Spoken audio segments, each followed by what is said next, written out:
los laboratorios y cuando encontremos un valor alterado del sodio, vamos a poder discernir o por lo menos inferir cuál es la causa de ese trastorno. El tratamiento se verá en interna, pero primero poder detectar los trastornos del sodio y buscar una causa para hacer un diagnóstico adecuado, siempre obviamente en contexto de patologías clínicas. Bien, perfecto. Ahí ven todos. Vamos a empezar con trastornos del sodio. De vuelta, vamos a ser breves, no se asusten. ¿Sí? Tenemos que recordar inicialmente que el sodio es el principal catión extracelular, así como el potasio es el principal adentro de la célula, el sodio es el principal afuera. Obviamente, al ser más importante, es el que determina la osmolaridad plasmática. Entonces, nosotros necesitamos cierta osmolaridad plasmática y si tengo una osmolaridad, tengo bombas que me manejan los iones a uno y otro lado de la célula, y obviamente el equilibrio de todo eso se llama homeostasis y da un balance osmótico, con lo cual hay un montón de cambios del sodio que entra, el potasio que sale, etcétera, etcétera, y hay una serie de hormonas y enzimas que se ocupan de que esos valores se mantengan en lo necesario para no afectar otras cosas. Entonces, nosotros sabemos que si hay un ion, hay alguien que lo ingresa y otro que permite que sale y lo va regulando. Entonces, para tener un sodio adecuado que regula la osmolaridad, tenemos que tener un riñón que puede concentrar y diluir la orina de acuerdo a las necesidades del cuerpo. Entonces, el agua, el sodio se filtra totalmente en el glomérulo y se va reabsorbiendo o no, o secretando, depende de las necesidades del cuerpo. Entonces, la natremia, que es el sodio en la sangre, es un valor. La natriuria, que es el sodio en orina, tiene un valor que es un poquitito a la demanda, como si fuera una panchería. Y nosotros tenemos que saber quién regula todo eso. Entonces, el ingreso habitualmente es por vía digestiva, no tanto como el potasio, pero después se va regulando en el cuerpo. Entonces, el riñón tiene la capacidad de administrar los valores del sodio y determinar cuánto sodio hay que orinar, depende de lo que tenga el cuerpo. Entonces, las alteraciones en los niveles del sodio desencadenan un montón de respuestas homeostáticas que tratan de volverlo a su valor normal. Entonces tenemos que cuando aumenta o disminuye, se desencadenan un montón de cosas. ¿Sí? Entonces, el reninangiotensilaldosterona, el hipotálamo, la antidiurética, la arteriol eferente, que si se contrae, aumenta la absorción de sodio, porque aumenta el líquido en el glomérulo, tiene mucho que ver con la natremia. La aldosterona estimula la secreción de potencia y la absorción de sodio tuvo el contorneo distal.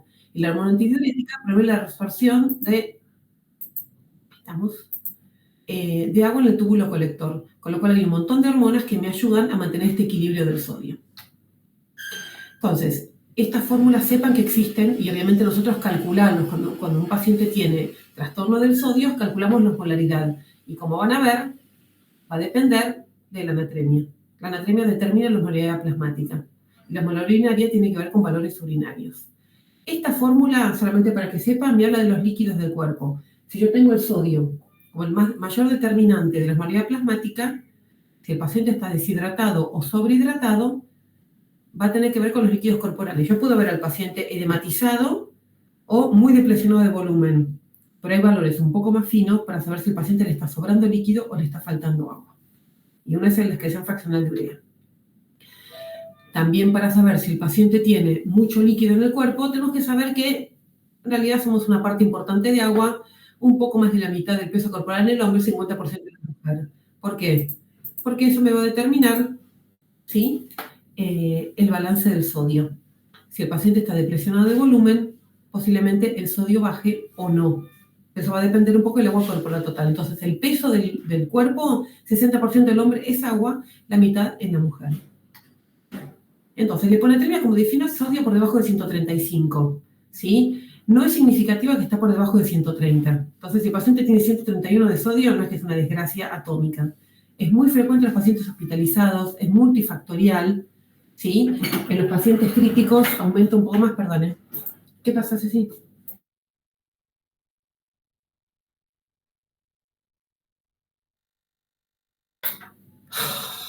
Qué día intenso va a ser eso. En fin, ya estamos, perdón. Entonces, la hiponatremia como tal es el sodio por debajo de 135. Esa es la definición de hiponatremia. Es raro que haya cambios, excepto por debajo de 128. Es muy frecuente en el paciente crítico y es muy frecuente en los pacientes ancianos. A nivel bioquímico, leve entre 113 y 135, que es algo que no tiene implicancias clínicas, moderada 125, 129, severa menor o igual 124, 125 menor. Entonces, el sodio como tal, cuando está disminuido, puede tener síntomas leves o moderados. Les puedo explicar un poquitito cómo funciona esto. Si yo tengo un paciente que le baja el agua corporal total, ¿sí? El cuerpo va a decir, che, está faltando agua en el extracelular, vamos a sacar un poco de sodio que arrastra agua. Estos cambios transmembrana generan alteraciones. Entonces, los cambios en el sodio, en la natremia, generan alteraciones a nivel de los músculos y más que nada a nivel del cerebro. Si yo al paciente estoy empezando a pasar agua de un lado al otro de la membrana de la neurona, en algún momento empieza el cortocircuito, con lo cual la hiponatremia puede tener trastornos neurológicos muy severos, con lo cual existe la encefalopatía hiponatrémica. Simplemente es el cambio brusco de agua y osmolaridad a un lado y el otro de la neurona. Entonces, eso genera cortocircuito y genera síntomas neurológicos severos que pueden llevar a la muerte a un paciente. Entonces, si es por síntomas, puede ser moderadamente graves o graves. El paciente puede entrar en paro por una hiponatremia. El paciente puede tener astenia, dinamia, náuseas. Y en contexto de una neumonía podemos encontrar hiponatremia, podemos tener 129 de sodio. Ahora bien, si el paciente tiene 118 de sodio y está con convulsiones, es una hiponatremia con síntomas graves.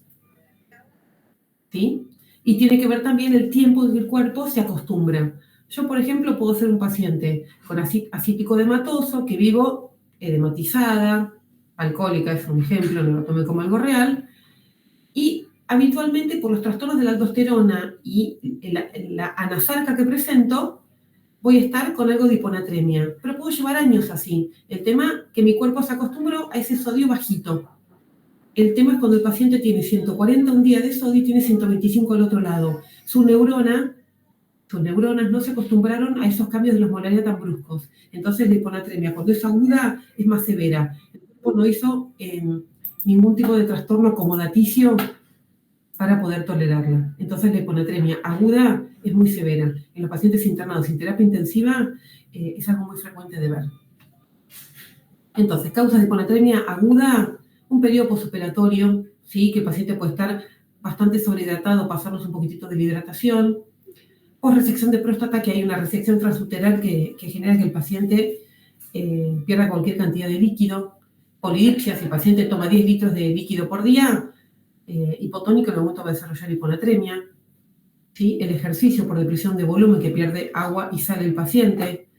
Diuréticos, ¿sí? Algunos fármacos recreativos.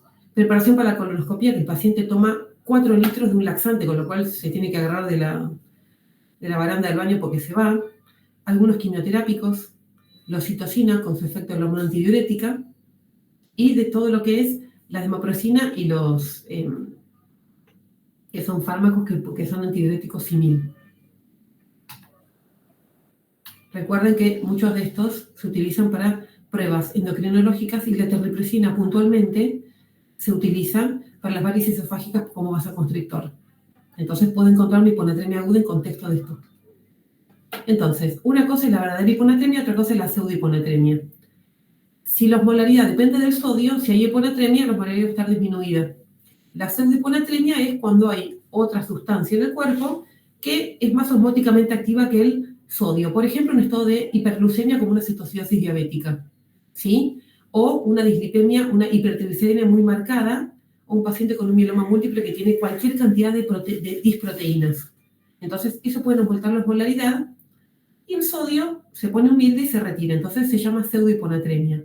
Lo más frecuente es encontrar un paciente con hiperglucemia muy marcada, un hiperosmolar no cetóxico, una cetoacidosis diabética, ¿sí? Entonces, si la osmolaridad depende del sodio, si está aumentada va a haber hiperosmolaridad. Pero si alguien apareció y me quitó del escenario a la gran vedette, que es el sodio, puede parecer que el sodio está disminuido, cuando en realidad es una pseudohiponatremia. Esto se encuentra, hay una fórmula para corregirla con respecto a la glucemia, porque es muy frecuente encontrar en estado de hiperglucemia pseudohiponatremia. No es una verdadera hiponatremia. Entonces, vamos un poquitito más a la parte para no marearlos. Hay 3 tipos de hiponatremia. LEC aumentado, acá, Michelin, el paciente con acítico dematoso, el paciente nefrótico, el paciente con insuficiencia cardíaca. Está sobrando agua y el sodio parece estar disminuido. Es como poner un sobrecito de sodio, de sal, en un balde gigante de agua, entonces aparece estar más disminuido de lo que está habitualmente porque hay mucho líquido en el extracelular. Piensa en un paciente muy edematizado, líquido extracelular aumentado, Michelin, nefrótico, insuficiencia hepática, insuficiencia cardíaca, algunos renales, agudos o crónicos, embarazos no tanto, pero el caso más para que lo puedan entender y reconocerlo, insuficiencia cardíaca, cirrosis o síndrome nefrótico. Obviamente el paciente que hay, desembarazarlo de un poco de agua, con lo cual se le pueden dar diuréticos. Obviamente una forma es ver un paciente que es un Michelin y un paciente que no lo sea. Hay cálculos que me hablan, por ejemplo, de la expresión fraccional de urea, que me habla del compartimento intravascular. Son cálculos que hacemos en internismo o medicina intensiva. No es que el paciente, se ve hinchadito, debe ser gordito, no. Acá específicamente vemos un paciente y hacemos cálculos para saber si el LEC está aumentado, disminuido o está normal. Esos son cálculos. Y para eso hay fórmulas que ustedes no tienen que sabérselas. LEC disminuido, bueno, paciente que obviamente está absolutamente depresionado de volumen. Y acá vamos a hacer una pequeña salvedad. Por ejemplo, en contexto de hiponatremia, mi riñón me dice, alguien me avisó que el sodio está bajo en la sangre. Un riñón sano, ¿qué va a hacer? Va a absorber todo el agua que puede y todo el sodio que pueda para ayudar. Entonces acá metemos el concepto de sodio urinario. Si yo tengo, imagínense 120 de sodio y el riñón me dice, loco, el sodio bajó, ¿qué hacemos? Reabsorban todo el sodio que puedan. Nadie pilla sodio hasta nuevo aviso. Entonces voy a medir el sodio urinario y está bajito. Bien, el riñón respondió bien. Con lo cual quizá tengo pérdidas de sodio afuera del riñón. Diarrea, vómitos, fístulas, etc. Pero si en contexto de hiponatremia el riñón dice, está bien, el sodio está bajo, pero yo estoy enfermo. Entonces lamento decirte que no voy a poder reabsorber sodio, con lo cual mi sodio urinario va a ser muy alto. Entonces, el sodio urinario en este contexto me habla de si el riñón está enfermo o sano. ¿Se entendió este concepto? Sí. Entonces, muchas veces el riñón se puede enfermar con diuréticos. El diurético es un fármaco que uno le da para que el paciente orine más, con lo cual, enfermo al riñón, y abro comillas, con diuréticos. Entonces, si el paciente está depresionado de volumen y el sodio urinario está bajito, está perdiendo por otra parte. Interróguenlo bien. Diarrea, vómitos, fístulas, hizo ejercicio, tiene ostomía, un gran quemado que pierde tanto líquido. Pero si el sodio urinario en contexto de hiponatremia está aumentado, el riñón está enfermo. O toma diuréticos o el riñón está enfermo puntualmente. ¿Sí? ¿Te hago una pregunta? Sí, obvio. ¿Y cómo haces para tratar a ese paciente? Porque necesita el diurético, pero en realidad también está perdiendo el sodio por el diurético. O sea, ¿cómo le sacás el diurético? ¿Qué haces? Mira, los diuréticos se pueden variar, se pueden titular. Hay que ver por qué está utilizando el diurético el paciente. Por ejemplo, la hidroclorotiazida, que es un antihipertensivo, tiene un efecto diurético y da mucha hiponatremia. Y después hay otras opciones de diuréticos. Y si es furosemida, el paciente está depresionado de volumen, en algún momento se pasa la vía oral o se disminuye. Porque no siempre el paciente está con diurético todo el tiempo. Si es un hipoaldosteronismo, bueno, tiene un tratamiento específico. Pero si el paciente usa diuréticos, o se puede variar por otro que no depresione tanto el sodio, o ver si se puede tolerar esa hiponatremia. O al paciente hacerle lo que se llaman los bloqueos secuenciales de la nefrona. Se dan 2 diuréticos que ayudan a bloquear un poco más o se varía el diurético. Eso depende. El paciente no debería estar con diurético todo el tiempo. Muchas veces encontramos pacientes jóvenes que para perder peso o les meten diuréticos en algún compuesto para adelgazar o los toman por su cuenta, con lo cual es algo extremadamente grave. ¿Sí? Con lo cual se puede variar el diurético por uno que sea, por ejemplo, tenga menos natriuresis. ¿Sí? Okay. Y a veces se puede tolerar un sodio de 128, 130, depende del contexto. Esa parte se individualiza un poquitito. Se puede variar el fármaco. Es muy frecuente encontrar hiponatremia en contexto de hidroclorotiazida, que es una primera opción como antihipertensivo en los viejitos. Después el paciente viene con 120 de sodio y vos decís, ¿qué pasó? Y nada, le bajó el sodio. Le bajó la TEA, pero también le bajó el sodio. Entonces se puede variar con otro antihipertensivo que sea menos natriurético. Ok. ¿Está bien? Perfecto. Bien, con LEC normal, obviamente acá tenemos un déficit reactivo hormona antidiurético. Y acá obviamente hablamos de, seguramente Hernán se los comentó, secreción inadecuada de la hormona antidiurética, que obviamente las causas son miles, largas como mi brazo. las causas de CIJAD, desde la tuberculosis, neumonía, todos los tratamientos anticonvulsivantes, muchos antibióticos, dan secreción inadecuada de la hormona antidiurética, ¿sí?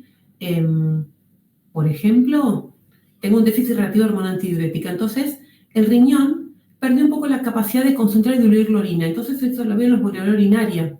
Si yo tengo hiponatremia, yo espero que el riñón esté lo más concentrado posible, con lo cual la osmolalidad urinaria va a ser muy, muy, muy alta en contexto de una buena respuesta. ¿Sí? Hay un déficit relativo de la hormona antidiurética que actúa directamente a nivel del riñón, las nefronas distales. Si el paciente tiene una osmolalidad urinaria disminuida, obviamente hay un déficit relativo y el paciente puede no tener ninguna patología, excepto una potomanía, polidipsia psicógena o anorexia nerviosa que toman 6-7 litros de agua por día. Este es el más frecuente, es el CIJAD. El diagnóstico inicialmente se hace laboratorio confirmando y repitiendo la presencia de hiponatremia. Si yo tengo un paciente con hiponatremia y hipercalemia, sospechen una insuficiencia suprarrenal, sospechen un hipoaldosteronismo primario, en contexto obviamente alguna otra patología endocrinológica, unas neoplasias endocrinas múltiples, pero no es solamente miro el sodio y nada más. Y obviamente el contexto clínico, paciente que está con vómitos, diarrea, que está orinando 6 litros de agua por día, que se lo ve edematizado, que si el paciente orina, si está hipertenso con hematuria, el contexto. No es solamente, hola, hoy veremos sodio. El trastorno del sodio está en contexto de una patología clínica. Simplemente acá lo vamos a meter, darle un poco de jerarquización hoy, pero vamos a meter en alguna otra patología. Entonces, primero, laboratorio, confirmando que hay hiponatremia. El sodio está bajo, punto. Pedir parámetros en orina. Tengo que saber si ese riñón está enfermo o no. En contexto de hiponatremia, ¿pilla mucho sodio? ¿Sí? O está con el sodio bajo. Si el sodio está bajo, el problema no está en el riñón, que es mi gran administrador de toda esta panchería que es el medio interno, está el dispensario de panchos. Si la hiponatremia es leve, busquen otra causa, ¿sí? Quizá el sodio bajo es un daño colateral. Esto vamos a tratarlo.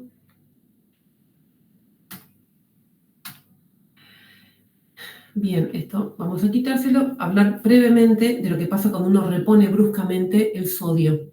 Cuando uno repone bruscamente el sodio y lo hace mal y se pasa, que el límite son 10.000 equivalentes, uno tiene que saber lo que vamos a dar en interna, cuando nos pasamos de los 10.000 equivalentes por día para aumentar el sodio, si tenía 120 y lo llevo a 140, hicimos grandes cagadas. Se genera un trastorno desmielinizante que al paciente en 4 semanas lo lleva a la muerte. Convulsiones, alteraciones, 2, 3, 4 semanas con toda la furia, descerebración y paro respiratorio. Hago un lío terrible, con lo cual, si el sodio bajó, es algo malo. Pero si lo corregí bruscamente y mal, es peor todavía. ¿Sí? Este es un cuadrito que yo siempre dejo, que es del Washington, que es un manual de terapéutica, que me ayuda a... Esto lo usan mucho los residentes de acá, que aman este cuadrito, así que me lo han robado varias veces. Primero, sodio bajo. Calculo la osmolalidad plasmática, tengo fórmulas para eso. Esto es una guía rápida para un residente o un médico de guardia. Calculo la osmolalidad plasmática, calculo la urinaria. También son todos cálculos de los laboratorios que tengo. Y después veo si el paciente está hipovolémico, depresionado de volumen, euvolémico, el líquido corporal está normal o está sobrecargado tipo Michelin. Y ahí, con el sodio urinario, hago el diagnóstico. Es algo muy sencillo de manejar. Ténganlo este cuadrito porque les va a servir para todo. Haciendo cálculos saco el diagnóstico. Insuficiencia cardíaca, CIJAD, hipocalemia por diuréticos, diabetes. Acá saco directamente el diagnóstico de un paciente con hiponatremia. Es algo muy sencillo y no hace falta pensar más que eso. Obviamente lo interrogo bien, hago las cuentitas que están en todos los calculadores en internet, desde AMIUC, RCC, todos los calculadores. Calculo esto.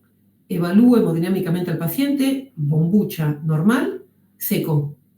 Y con el sodio urinario hago el diagnóstico. Es muy sencillo de utilizar. Preguntas con hiponatremia, hay que hacer un vuelo de pájaro en este caso, solamente no tienen que asustarse, simplemente saber que existe y poder buscar la causa aproximadamente, siempre en contexto de algo clínico. ¿Sí? Bien. Quizás sí, yo, cuando dijiste que la hiponatremia, si era muy bajito, sí. podía ser un daño colateral, ¿como cuál, por ejemplo? Bien, me refiero que hiponatremia no que es muy bajita, por ejemplo, un sodio de 128 en contexto de un paciente que está con un shock séptico, no es algo para asustarse con ese sodio de 128. No todo sodio, alrededor de 130, 2 más, 2 menos, es culpa del sodio. Muchas veces es un daño colateral de una neumonía o un ACV isquémico o hemorrágico, o un paciente que está en terapia intensiva. Entonces, no siempre pensar que todo lo que le pasa al paciente es por el sodio. A veces tenemos una hiponatremia muy leve, bueno, es un daño colateral. Hay que agarrar, ponerla de costado, no dejar de mirarla, pero pensar la patología que tiene el paciente. A veces es en el contexto de una patología, parece un sodio bajo. Si el paciente tiene convulsiones, un sodio muy, muy bajo, bueno, fijémonos, pero si el paciente tiene 130 de sodio, está convulsivando, no creo que sea por el sodio. Daño colateral me refiero a que puede ser una hiponatremia leve y en realidad hay una patología más grave dando vueltas. ¿Está bien? Ok, sí, gracias. Perfecto, no, de nada. Entonces, esto es un cuadrito también para que sepan de lo que tenemos en la guardia para pasar a los pacientes. Pero esto es cuando veamos tratamiento. Entonces, si hay hiponatremia, hay hipernatremias. ¿Ven? El día va a ser doloroso hoy, pero bueno. Si hay hipernatremia, es un sodio por arriba de 145. Y si el estado de hiponatremia da hiposmolaridad, la hipernatremia es hiperosmolaridad. Sigue siendo la vedette de toda esta cuestión. ¿Sí? La severidad es lo mismo. Si tengo trastornos del agua y del sodio a través de la membrana, en las neuronas es un desastre. Puede dar temblores, hiperreflexia, convulsiones, paro, espasticidad. ¿Sí? Muchas veces lo que hace no es que el paciente se comió mucho sodio, se perdió mucho líquido. Entonces, si perdemos líquido libre de solutos, como las diarreas osmóticas, el sodio, en lugar de ser un sobrecito de sodio en una palangana de 10 litros, es un sobrecito de sodio, y no quiero hacer referencia a nadie, en un vaso de tequila de los chiquitos. No quiero andar hablando de nadie en particular, sin ofender. Nada, tranqui. Fea la actitud, pero bueno, había que decirlo. Entonces, es un tema de relación. Son siempre 1000 equivalentes por litro. Si yo tengo 1 litro con cualquier cantidad de sodio, no es lo mismo tenerlo que con 3000 equivalentes. Entonces, hablamos de un sobrecito de sal en un balde gigante o el mismo sobrecito en una tapita así chiquitita, eso de un vasito chiquito de agua. La cantidad de equivalentes por litro es relativo. Y eso le da la hiponatremia. Muchas veces el paciente perdió agua libre de solutos y por eso el sodio que tenía se concentró. ¿Se entiende? Por eso da un estado de hipernatremia. No es un valor total de sodio, el paciente tiene 1 kilo de sal. Es diluido en cuánto líquido. Si el paciente tiene poco líquido, el sodio va a parecer estar más alto de lo que en realidad está. Entonces al paciente muchas veces le falta agua en lugar de sobrarle sodio. Y acá hablamos de, para más entenderlo, si el paciente a veces le damos por error alguna solución hipertónica, si el paciente no toma líquido y el sodio se concentra, o la diabetes insípida central o nefrogénica. ¿Sí? Y acá obviamente hablamos de la osmolaridad, cómo responde la osmolaridad urinaria, y este riñón cómo responde a un estado de hipernatremia. Si el paciente responde, un riñón sano, a una hipernatremia, sacando una orina con muchísimos osmoles, está tratando de desembarazarse del sodio todo lo que pueda. Ahora bien, si hay una diuresis acuosa muy diluida, obviamente el riñón está enfermo. O no le está llegando hormona antidiurética o le está ignorando profundamente. ¿Se entendió este concepto? Sí. Perfecto. Bien, obviamente la hipernatremia complicada, deshidratación celular. Se deshidrata el cuerpo porque hay poca agua y mucho sodio, en forma relativa, hay encefalopatía. ¿Sí? Entonces, la hipernatremia no complicada, el paciente neurológicamente está perfecto, hay que ver la causa desencadenante. Te está faltando agua, tu riñón está enfermo. Muchos pacientes tienen estas diuresis o diarreas osmóticas y pierden litros de agua libre de solutos, tanto por orina como por causa gastrointestinal. Entonces, el sodio que está se concentra y al paciente le falta agua libre de solutos. ¿Sí? Entonces, tengo que saber si el paciente está volumen del LEC, hipovolémico, ¿sí? Obviamente perdió muchísimo líquido y ver cómo está la osmolalidad urinaria. Si responde adecuadamente, el riñón está sano. Si no, posiblemente haya una diabetes insípida. Esto es todo lo que tenemos que saber de sodio. Les paso al potasio brevemente, que es mucho más lindo y más fácil. ¿No se murieron todavía? No, seguimos acá. Perfecto, seguimos vivitos y coleando. El paciente requiere entre 80 y 100 mil equivalentes por día de potasio y se va redistribuyendo con un montón de cosas. Y lo que tiene el potasio es que como no es el más importante a nivel extracelular y se pone un poco celoso, se ocupa de distribuir un montón de cosas. ¿sí? Entonces, el 98% es intracelular, la mayoría se elimina por el riñón y el resto por materia fecal y sudor. Hay que chivar bastante para sacar mucho sodio, mucho potasio, pero bueno, el potasio normal es entre 3.5 y 5.5. Algunos laboratorios cortan en 5.1, pero este es el potasio normal. Este es el valor normal que tenemos que ver en sangre, ¿sí? Entonces, la concentración de potasio es ingesta, eliminación y lo más importante, distribución transcelular. Entonces, el potasio me sirve de material de intercambio con protón, insulina y un montón de cositas más. Es un material de intercambio. Es como tener unos billetes ahí en la cárcel. Me sirve para intercambiar cositas. Así como tenemos un potasio normal, la hipopotasemia es leve, moderada o severa. Y lamentablemente nosotros sabemos que el potasio me sirve para la contracción del músculo, tanto el músculo estriado como el especializado. Y acá hablamos de músculo cardíaco. Entonces los estados de hipopotasemia son tóxicos para el corazón y puede haber arritmias y paros cardíacos por hipopotasemia, ¿sí? Entonces, las causas de hipopotasemia muchas veces son error de laboratorio, muchas veces hay una leucocitosis muy marcada que hace que se reabsorba el sodio, por ejemplo, en leucemias mieloides crónicas, ¿sí? Disminución del aporte, cambios transcelulares con lo más frecuente, pérdidas renales o extrarrenales. Acá hablamos de diarreas, vómitos, fístulas, pérdidas renales, por ejemplo, un hiperaldosteronismo, ¿sí? Pierde muchísimo potasio y reabsorbe muchísima sal. Entonces hay muchas causas de hipopotasemia. Disminución del aporte puede ser por alcoholismo o anorexia. Es extremadamente raro que el paciente tenga hipopotasemia por falta de aporte, ¿sí? Lo más frecuente son los cambios transcelulares. La adrenalina, la dopamina, la dobutamina, cuando están presentes, meten el potasio en la célula, con lo cual muchas veces es un tratamiento para la hiperpotasemia. El salbutamol, con el cual mucha gente asmática se nebuliza, mete el potasio en la célula. Como tenemos un intercambio protón-potasio en contexto de alcalosis metabólica, ¿sí? Si tengo alcalosis y un pH muy aumentado, la célula va a querer sacar protones y tiene que intercambiarlos con potasio. Entonces, mete el potasio en la célula y saca protones para bajar la alcalosis metabólica. Con lo cual, es un material de intercambio en trastornos del medio interno el potasio, ¿sí? Las pérdidas renales, por ejemplo, puede ser diuréticos que aumentan la diuresis, la caliuresis, que la disminución del potasio sanguíneo por diuresis, la anfotericina B, que aumenta la permeabilidad y hace que el potasio se pierda, que es muy frecuente, es un antimicótico que es bastante complicado de dar, hay que darlo, infundirlo durante muchas horas y da muchísima hipopotasemia. Todos los aminoglucósidos bajan el potasio, porque son trastornos de la membrana luminal, ¿sí? La diuresis osmótica hace que el paciente pierda cualquier cantidad de potasio porque se pierde por riñón. Las acidosis tubulares renales, que son trastornos de los túbulos, ¿sí? El síndrome de Bartter, que es otra tubulopatía hereditaria que da hiperaldosteronismo secundario, ya le hemos dado que el hiperaldosteronismo orina potasio. Lipomagnesemia, hay un trastorno en el asa gruesa de Henle con los canales ROM que tiene que ver con la rectificación interna, que cuando hay hipomagnesemia el potasio baja también. Y una hipercalcemia porque es un tema de sensibilidad del potasio. Y si el paciente tiene TA aumentada, o sea, un paciente con hipopotasemia hipertenso, pensar en Cushing, secreción ectópica de hormona ACTH, tumor secretorio de aldosterona. Esto lo vimos recientemente, hiperaldosteronismo. Es un paciente con hipopotasemia e hipertenso. Estas son las causas, ¿sí? Las pérdidas extrarrenales, vómitos, diarreas, fístulas, laxantes, sudor excesivo. Habla de que hay hipopotasemia cuando hay 12 litros de transpiración por día, que me parece un poco mucho, pero bueno. Obviamente, en caso de diarrea también puede haber. Estas son todas pérdidas extrarrenales. Entonces, para pensar en las renales, TA normal,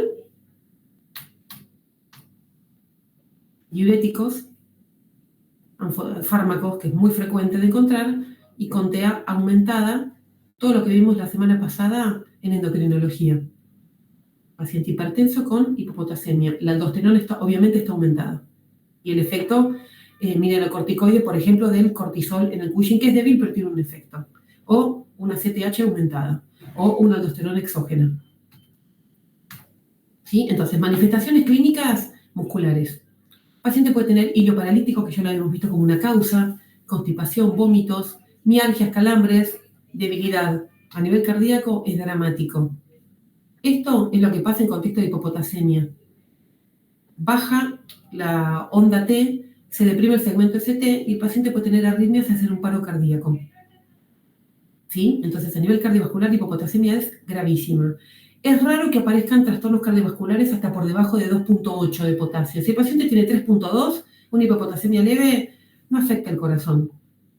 Pero por debajo de 2.8, algunos dicen por debajo de 3, pero por debajo de 2.8, 2.7, hay que pedir un electro para ver si tiene trastornos electrocardiográficos por hipopotasemia. Si afecta a los músculos, lamentablemente también puede afectar el músculo especializado estriado, que es el cardíaco. ¿Sí? Obviamente, a nivel renal o electrolítico, la hipopotasemia, alcalosis metabólica, trastornos renales, ¿sí? Intolerancia a la glucosa, por esta dependencia de la insulina de los canales de potasio.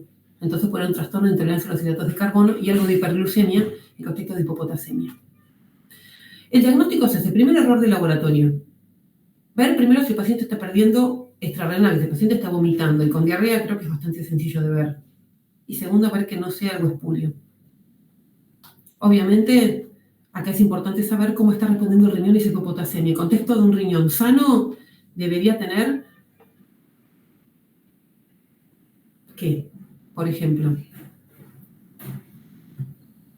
si el paciente está con una hipopotasemia, si el sodio urinario está disminuido, obviamente ese riñón está adecuadamente respondiendo a la hipopotasemia. Si el riñón está perdiendo potasio, ese riñón está enfermo. ¿Sí?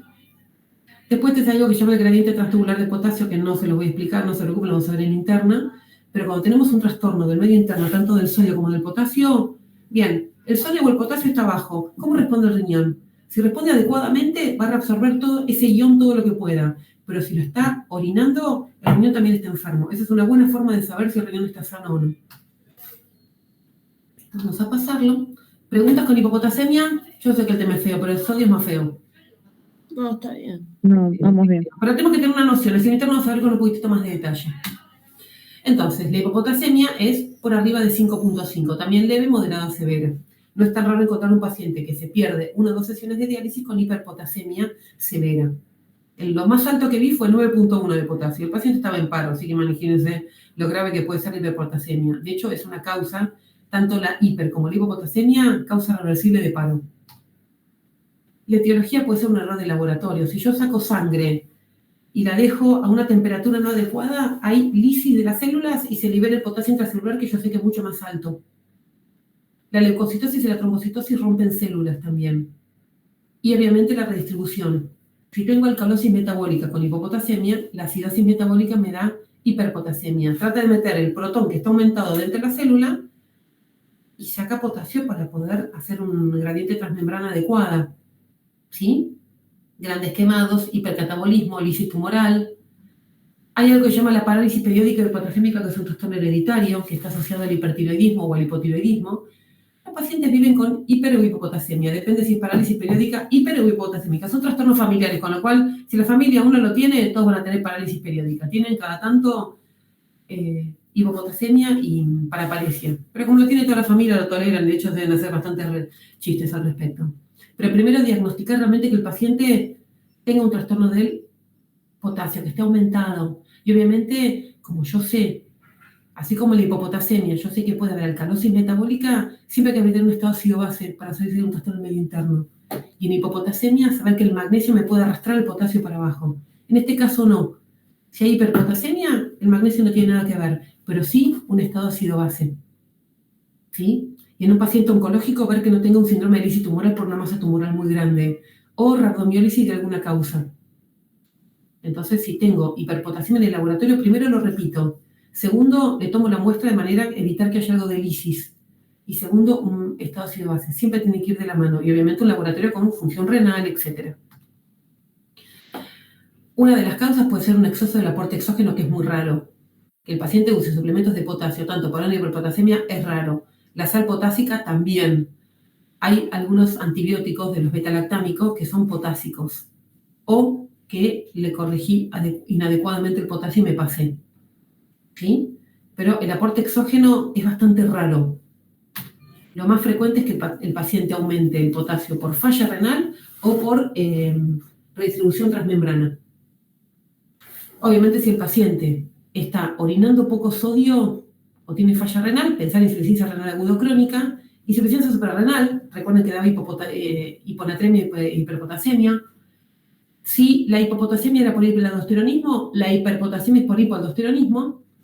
Los diuréticos ahorradores de potasio, que es tan frecuente esto en los pacientes con insuficiencia cardíaca, o la redistribución transmembrana. Si el salbutamol me bajaba el potasio, el beta bloqueante me lo sube. IECA, AINES, otros antibióticos, ¿sí? Patologías que dan trastornos renales, mieloma múltiple, lupus, amiloidosis, trasplante renal. Pensar causas de potasio aumentado. Trastornos transmembrana o insuficiencia renal, que el paciente adecuadamente esté orinando poco sodio o el riñón esté realmente muy enfermo. Manifestaciones clínicas, desastre, bradicardia, hipotensión, fibrilación ventricular y paro cardíaco. Es raro entre 5.5 y 6 tener trastornos electrocardiográficos por el potasio. Por arriba de 6, el paciente puede tener ondas T picudas, una onda T muy picuda, muy patológico, y empieza a ensayar el QRS. Este paciente puede entrar en paro tranquilamente. Entonces, tanto la hipo como la hiperpotasemia son tóxicos para el corazón. ¿Sí? Por arriba de 8, aplanamiento en onda P, arritmias ventriculares, paro cardíaco. Díganme si no es grave. Entonces, el potasio, así como el sodio, el corazón no le hace nada, el potasio es veneno, tanto bajo como alto. ¿Sí? Entonces, obviamente también puede dar trastornos en otros músculos. No es el único el músculo cardíaco, pero parestesias, debilidad, hiporreflexia. Puede dar muchos trastornos musculares, tanto la hiper como la hipopotasemia. En el corazón es letal. Bien, esto creo que ya está. Bueno, yo sé que el tema es feo, chicos, lo sé y lo siento, pero tenemos que reconocer los trastornos del medio interno, sodio y potasio, y poder buscar una causa en contexto del paciente. ¿Sí? Nada más que eso. Bueno, gracias. No, de nada, no vayan a suicidarse, tranquilos. Mañana a las 9 tenemos sala, como siempre. Hoy a la tarde creo que la clase de diabetes la va a dar Ezequiel mañana. Y mañana vamos a tratar de hacerlo del taller de historia clínica que la van a hacer en grupo de neuroporfi, pónganse al día con las historias clínicas que faltan, que me llamó Hernán diciendo que faltan historias clínicas, qué sé yo. Algunas de él, que le tocan hacer a ella, las corregí, ya la avisé, ya la actualicé, que 3 o 4 de ustedes, las de él me las mandaron a mí, así que ya están corregidas. Pero bueno, tratan de ponerse al día esta semana. Hoy a la tarde entonces no hay clase. Me parece que no teníamos nada en el coso, ¿no?